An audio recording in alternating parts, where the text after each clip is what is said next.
ముఖ్యంగా కాళేశ్వరం ఏదైతే 94,000 కోట్లకు ఉన్నదో ఎలక్షన్ బిఫోర్ 1,00,000 కోట్ల తెప్పి అని చెప్పి మొత్తం కూడా పుకార్లు అయిపోయి ఆ రకంగా చేసి కాంగ్రెస్ పార్టీ గెలవడం జరిగింది. ఈ రోజు కేసీఆర్ సార్ చేసిన పనులు, కాళేశ్వరం పనులు ఇండియానే కాదు వరల్డ్ ఎక్కడ కూడా లేదు. ఎందుకంటే పూర్వము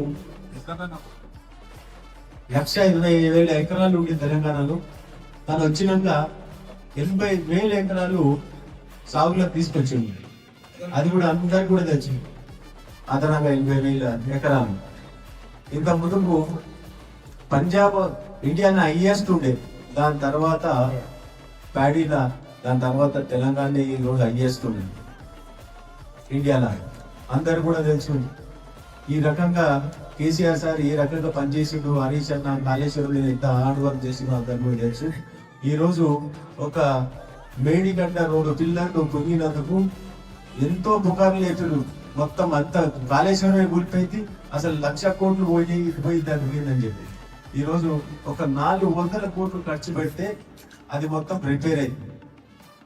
అది కూడా పెట్టకుండా బదనాం లేపుతామని చూస్తున్నారు. కాబట్టి దయచేసి అది ఒకటి కూడా చేయాలని చెప్పి కోరుకుంటున్నాను 400 కోట్లతోటి. కాబట్టి ఈ రోజు కాంగ్రెస్ పార్టీకి, సీఎం గారికి ఇవాళ ఒక షేమ్ఫుల్ ఒక ఇది ఉన్నది. ఎందుకంటే అందరు కూడా ఎక్కడ పోయినా కూడా కేసీఆర్ సార్ ఎలా ట్రేస్ చేస్తున్నారో మీ అందరు కూడా తెలుసు.